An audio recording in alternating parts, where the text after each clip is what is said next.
voice every day to the world and to your heart. Open up your eyes and let your spirit start. Say yes to the dreams you hold inside. Let your soul be your guide. Thank you for joining us today for another episode of Wednesday Wisdom. Today, we are joined by the amazing Andrea DeMatteo. She is the sales manager at MLB Wholesale. Andrea, thank you so much for joining us today, and we can't wait to hear all of the wisdom you are about to share with us. So, we're going to kick it off. You know, as we go through our lives, there are certain lessons, teachings, things that we, kind of absorb that sometimes sit with us to be very special, and it kind of gets applied to the rest of our lives. So, Andrea, we'd love to start us off with, please share with us, what is something that you learned that to this day you apply to how you're living your life? First, Laura, thank you very much for having me. It's an absolute pleasure being here. There is something, thinking about this, I would say about 15 years ago, I met a man. I won't mention his name, but it was my boss. And he had said to me, I came to him with a problem and I was a little frustrated. And he said to me, Andrea, it's their perception. So it's their reality. And it was almost like some epiphany that happened when he said that. Their perception, their reality. And I had to absorb it to really understand what that meant, where perhaps maybe I wasn't explaining something clear enough, or even if I was, it's still their perception and their reality. So I apply that to everything that I do. When I approach a problem solving, or when I'm looking to speak to someone new and I want to explain things about the company, I try to anticipate exactly what is their perception going to be, or can I not necessarily influence their perception, but help them perceive it the right way when it comes to products or anything related to the mortgage industry. Well, number one, what a great piece of wisdom, right? And I think that's something that you don't realize that is the life that we lead, right? But it's accurate to all of us, right? Like, how can we understand? Like, actually, I'm gonna use an example. Just yesterday, I was recording a Wednesday Wisdom with someone. That particular guest came from another country, and he was explaining that in his community in another country, they did not have electricity. They didn't have electricity. So when he came to America and there was constant electricity and lights that you just moved the switch, he was blown away thinking everyone was like a billionaire because they had electricity. Now, Andrew, how can you and I possibly imagine what it's like to not have electricity in the year 2025, right? Like, how would we perceive that, right? So tying that into the mortgage business and tying that into the work that you do as a wholesale lender, how have you used this gift that someone shared with you to where you get to understand kind of where they're coming from or their perspective to be able to get everyone kind of on the same page to understand whether it's problem solving or communicating something else? Well, when I realized that someone's perception is not quite necessarily what the message was, I have to understand, why did they perceive it that way? Maybe I didn't explain it well, or maybe there was something else I could have done. What could I have done better for them to see it one way, or the right way, the way that I intended it to be? So really, you have to be clear. You have to give a clear message. You have to be knowledgeable on what you're talking about. So their perception, although it may not be 100% to what you're intending it to be, it's darn close. Got it. I'm almost thinking in my head, I'm thinking a lot about questions, meaning like, I think as we're communicating, right, just as humans and we're communicating, right, like, I think even just asking questions, and I know you and I have had a previous conversation where we were speaking about, when you hear the dog barking in the background, or you hear the baby, and you like, even just that, when all of a sudden you humanize a situation and you tie in, if you do hear the dog barking or the baby in the background, and you kind of switch gears a moment, all of a sudden that perspective and their reality becomes part of your reality. And all of a sudden you're tied to a mutual relationship in that moment, right? Yeah, yeah, actually, that's a really good point, actually, because when you do that, then they're more open to not just what the way they're perceiving they're open to maybe receiving the message better. So yeah, every approach that I and any of us should make when you're talking with someone is, if you do hear that baby in the background cooing, oh, is that a baby? Just kind of ask about it, because listen, everyone likes to talk about themselves, right? So if you hear something in the background, get them more engaging, and they do let their guard down a little bit, depending on, whatever the situation is.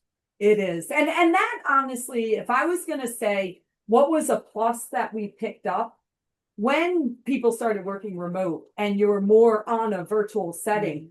I think that helped us to stop being so guarded, Mm-hmm. right? I think we did mix our home lives with our business lives. And I think that's actually a benefit that has happened as a result. Agreed, 100%, because Yeah. we're in this growing market that we're in. It's so different from what it was 10 years ago.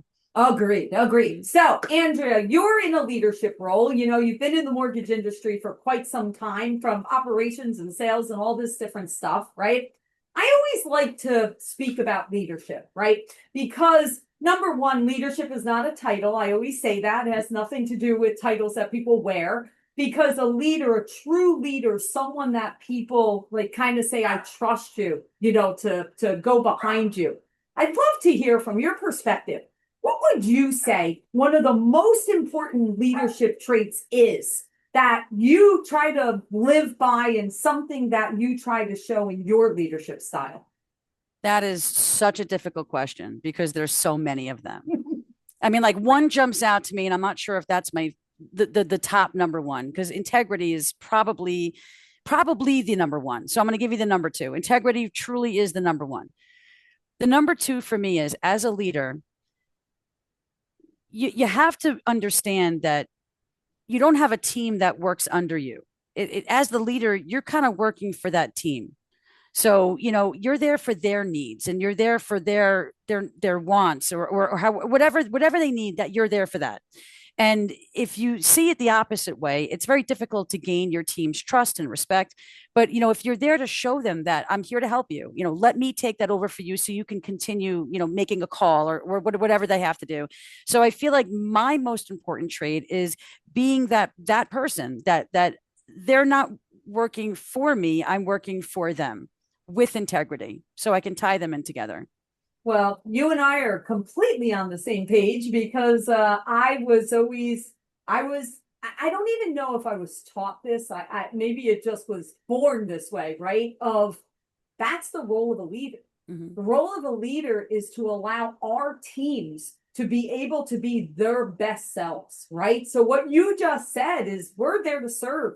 Right? As Right. that leader is, we have to take away their problems. We have to solve things for them. We have to allow them to be their best.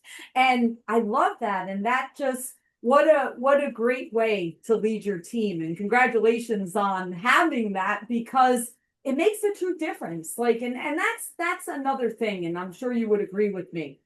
I think one of the major benefits of being a leader is seeing how many people you have a positive effect on. Mm-hmm. And I'm curious your thoughts on that, and kind of some of the things that you've seen in your career on It's that. very satisfying. Yes. Yeah. I just want to add something to the prior question. Tell that me. Another thing I did learn from this man, that I will remain unnamed, is that a good leader is someone that is willing to do the job that they're expecting their team to do.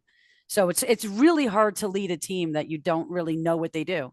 So you kind of want to get in the trenches, understand, and now you can help or tweak it, enhance it, and teach it. Once you understand it. You go first, right? It's Right, exactly. You go first mentality. Mm-hmm. Exactly. Man, I could speak about leadership forever, and I have a feeling you also, Andrea. Mm-hmm. And that's, there's such joy in us having the ability, and it is truly a privilege and an honor. And Andrea, we are going to wrap this up with my most favorite question. This is the one that is so near and dear to my heart. And why? Because I believe that when we throw something out, we are planting seeds to what is to grow for our future. So I always invite our guests to not hold back, that if we take our magic wand of, if I could accomplish anything, whether it's business or personal, with no limitation of anything financial, or how in the world am I going to accomplish that? What would be your moonshot if you had zero limits to accomplish it? That's a good question. I've been in wholesale almost since I graduated high school. So it's all I know, and I love it. It really it means so much to me, besides other than my family. And I've learned so much about so many parts of it, from sales, of course, which is where I'm now, but that's not where I started. I started in operations. I have been an account manager, a processor, an underwriter, an underwriting manager. I've ran operations. I've done so many parts of it. And I think one of my favorite parts of from when I started to today is I love helping. And you need to know pieces of every part of a wholesale division to be able to run it. And my moonshot is to run the wholesale division at MLB Wholesale one day. Oh, I love that. Love that. And you are certainly on your way of exactly what you just said. You're picking up all the different pieces. And that really, and you obviously, from everything that you've done in your career, you're not afraid to take on the next thing and learn it and become knowledgeable about it. And that is what will put you on the path of where you're going in that moonshot. So I'm certainly sure that you're well on your way to achieving that someday. And we certainly wish you all the success in the world. Thank you, Laura. With that. All right, Andrea, this has been wonderful. Thank you so much for sharing your wisdom with us. And of course, we'd love for you to share, how can people learn more about MLB Wholesale? Oh, absolutely. They can go on our website. That's mlbwholesale.com. They can also reach out to me directly if they would like to. I can, give my phone number. It's area code 561-843-5770, or you can email me, but my last name's a bit long. It's DeMatteo at mlbmortgage.com. Awesome. Thank you so much, Andrea, and we wish you all the best. Thank you.